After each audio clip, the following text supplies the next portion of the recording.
Peneliti melakukan percobaan dengan melibatkan kutu. Dalam percobaannya, kutu ini dimasukkan ke dalam sebuah toples tanpa penutup. Data menunjukkan bahwa seekor kutu mampu melompat setinggi kurang lebih 21,6 cm dari permukaan tanah. Sehingga ketika seekor kutu dimasukkan ke dalam toples setinggi 15 cm, maka dengan mudah kutu ini dapat melompat keluar dari toples tanpa kesulitan. Ketika toples ini diberikan penutup di atasnya, maka kutu tersebut berusaha melompat keluar, namun selalu terbentur dengan penutup toples yang menghalanginya. Sehingga pada akhirnya kutu pun melakukan penyesuaian dengan melompat setinggi kurang lebih 15 cm atau sedikit di bawah tinggi tutup toples tersebut agar tidak lagi terbentur. Yang menarik adalah ketika pada akhirnya tutup toples ini dilepas, kutu yang tadinya mampu melompat keluar dengan mudah dari toples tersebut hanya mampu melompat dengan ketinggian sedikit di bawah tutup toples itu. Kutu ini terjebak dalam keyakinan semuanya bahwa 15 cm adalah tinggi maksimum yang bisa dilompatinya, hanya karena dia terbiasa terbentur pada tutup toples tersebut. Ketika kutu lainnya pun dimasukin ke dalam toples itu, mereka pun menunjukkan aktivitas serupa yang tadinya mampu melompat 21,6 cm. Ketika toples ditutup, mereka semua melakukan penyesuaian dengan melompat sedikit lebih rendah dari tutup toples tersebut agar tidak terbentuk, walaupun pada akhirnya tutup toples itu telah dibuka.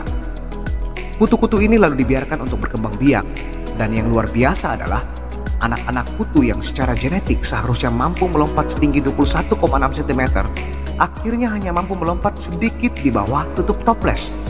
Potensi lompatan 21,6 cm hilang karena keyakinan yang bersumber pada lingkungan sekitarnya, yang mana ayah, ibu, dan mungkin teman-temannya semuanya hanya mampu melompat sedikit di bawah tinggi tutup toples. Friend, pernahkah kita mengalami seperti yang dialami oleh kutu dalam toples yang digambarkan dalam ilustrasi tadi, di mana kita memiliki mimpi dan cita-cita serta potensi untuk bisa menggapainya. Namun mimpi dan cita-cita kita tadi itu sudah lebih dulu terkubur oleh hal-hal yang kita lihat dan yang kita dengar dari lingkungan di sekitar kita. Mungkin dari sahabat kita, dari tetangga kita, mungkin dari keluarga kita, bisa saja dari ibu ataupun ayah, mungkin dari sekolah, dari apa yang kita peroleh dari guru kita, ataupun dari orang-orang lain yang dekat dengan kita, bahwa mimpi dan cita-cita kita tadi itu tidak mungkin bisa tercapai. Bukan karena hal itu mustahil, tapi lebih karena hal itu belum pernah tercapai oleh mereka sebelumnya. Bahwa kita hanya bisa meraih setinggi apa yang pernah mereka raih sebelumnya. Saya rasa banyak dari kita yang pernah mengalaminya ataupun sekarang sedang mengalaminya, di mana potensi kita terkubur hanya karena keyakinan yang keliru yang kita peroleh dari orang-orang dekat di sekitar lingkungan kita. Friend, hanya karena hal itu belum pernah tercapai, bukan berarti bahwa mimpi dan cita-cita kita itu tidak bisa tercapai. Hanya karena belum pernah tercapai oleh mereka, bukan berarti itu boleh menjadi batasan bagi kita. Hanya karena orang-orang dekat kita belum percaya atau tidak percaya bahwa mimpi dan cita-cita kita itu bisa tercapai, bukan berarti bahwa mimpi kita tadi itu hanya boleh tinggal menjadi mimpi yang tidak pernah terwujud. Sebab bagaimana mungkin kita tahu bahwa mungkin saja kita menjadi orang pertama yang bisa mewujudkannya apabila kita tidak yakin dan tidak pernah berusaha untuk mewujudkannya. Sebab yang dibutuhkan dari sebuah mimpi untuk bisa terwujud adalah keyakinan. Pertanyaannya, keyakinan siapa? Tentu keyakinan kita sendiri, bukan keyakinan orang lain, dan tidak harus keyakinan dari orang lain. Seperti kisah inspiratif berikut ini yang menunjukkan bahwa apa yang diyakini dalam suatu lingkungan tidak harus menjadi batasan seseorang untuk bisa meraih potensinya, untuk bisa menggapai cita-cita dan mimpinya. Seperti apa kisahnya? Kita lihat berikut ini. Seorang guru memberikan soal kepada murid-muridnya untuk menuliskan apa cita-cita dan keinginan mereka di masa depan.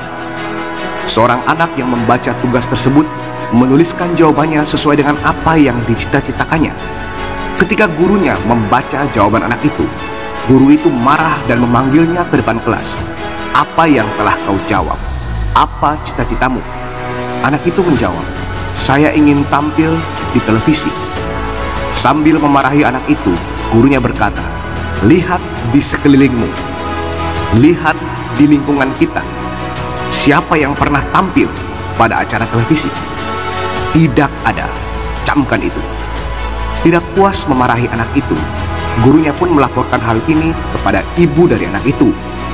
Sehingga sepulang sekolah, ibunya bertanya pada anak itu, apa yang telah kau lakukan? Jawab anak itu, saya diberi tugas menulis cita-cita.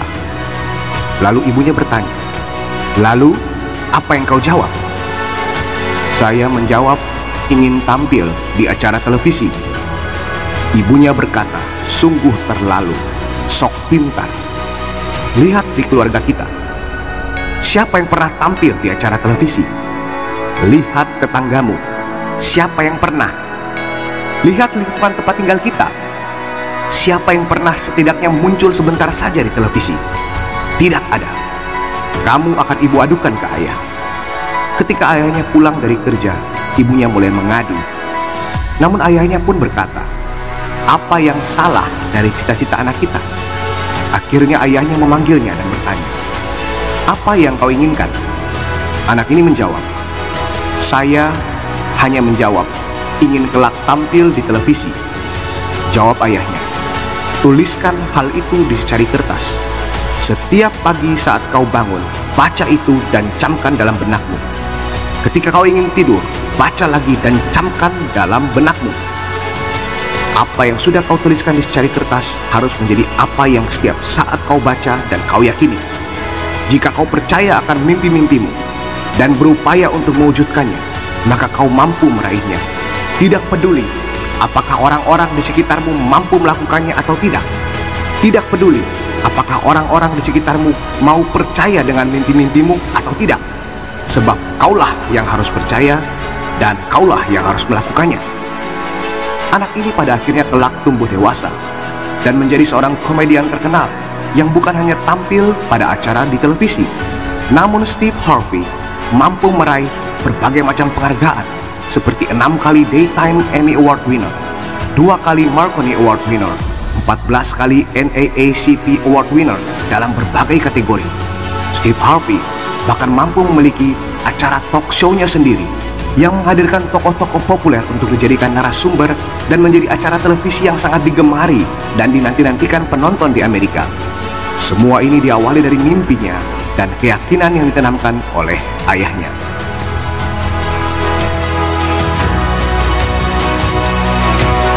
So friend, Anda tidak harus menjadi apa yang diyakini orang lain tentang diri Anda. Anda harus menjadi apa yang Anda yakini tentang diri Anda sendiri. Sebab seperti apa yang dikatakan oleh Steve Harvey dalam quotes-nya tadi, bahwa jika Anda ingin membunuh sebuah mimpi yang besar, cukup ceritakan hal itu pada orang-orang yang berpikiran kerdil, pada orang-orang yang berpikiran sempit. Oke? Sampai di sini dulu video kita kali ini. Semoga bermanfaat.